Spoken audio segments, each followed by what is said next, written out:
Hey, you! Before you watch this, pause the video and subscribe to SemiPro right now. What's going on YouTube? Brian back again with another video, and today we're talking about Jarrett Stidham. Stidham is under a lot of pressure. How could he not be? He's the heir to the throne for the New England dynasty, and he's taking over for the great Tom Brady.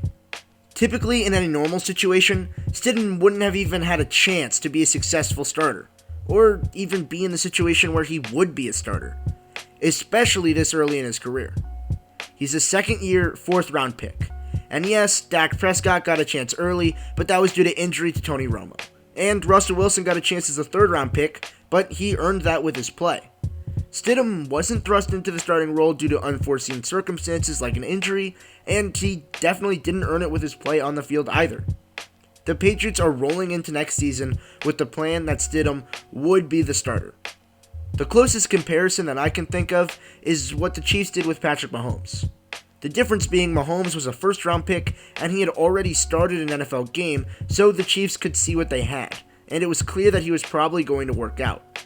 For Stidham, he was a fourth-round pick and has only thrown 4 NFL passes, and it didn't seem like the Patriots wanted to put all their eggs in the Stidham basket. After the draft, Bill Belichick stated that not drafting a quarterback, quote, wasn't by design. So Stidham is in a situation like no other. Typically, when all-time greats move on, they're replaced by another good, if not great, quarterback. Steve Young replaced Montana, Rodgers replaced Favre, and Luck replaced Manning. Granted, that was a one-year bridge in between. And that's exactly what Stidham is trying to avoid. He doesn't want to become the Curtis Painter of 2020. And on the surface, it might look like Stidham is headed for failure. He has mountains of pressure and expectations after taking over for Brady. His career stats are 2 for 4 for 14 yards and an interception. I'll put it lightly. Not great. Stidham was also the 7th quarterback taken in the 2019 draft. Granted, his evaluation has no definitive impact on his NFL success, but it is a representation of how he played in college and how he translates to the NFL. Coming into the NFL, the evaluation on Stidham was that he showed incredible promise his junior year, but regressed his senior year, leaving him a risky prospect with high upside. And even in the NFL, he doesn't have everything going for him either. The Patriots receiving corps isn't great. It's one of the main reasons why Brady was unhappy with the organization. And Stidham just isn't Brady. The grouping of Julian Edelman, Mohamed Sanu, N'Keal Harry, Marquise Lee, and Matt LaCosse isn't exactly the best. So Stidham is having to deal with a lot of attention, with limited reps, in a situation where he was never projected to be, without any of the help that he probably needs on the offensive end. But Stidham does have variables that work in his favor as well. The main one being that he's on New England. First off, he has one of the best defenses in the NFL playing behind him. New England will remain close in games no matter what the offense does because the defense is one of the best in all of football.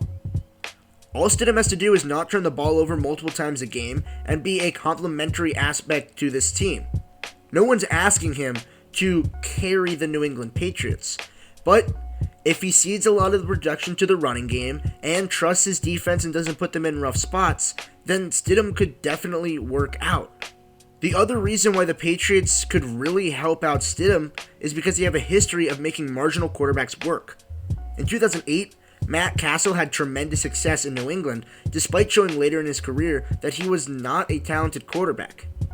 The difference between Castle's 2008 Patriots and Stidham's 2020 Patriots is the fact that the roster is just entirely different. Castle had Randy Moss and Wes Welker as his receivers, who, quite frankly, helped a lot. Both of them are all-time talents. Stidham doesn't have that type of talent, but he does have the same head coach and offensive coordinator, both of which have proven they're two of the best at their job in the entire National Football League. Now, back to the main question. Will Stidham work? I think it depends on your criteria of working. My criteria is, can Stidham keep the Patriots as a playoff contender?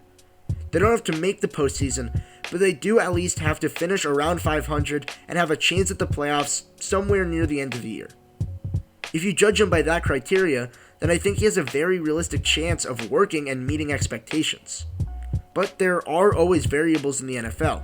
So, I guess we'll just have to wait and see if the risk New England is taking on this question mark is worth it.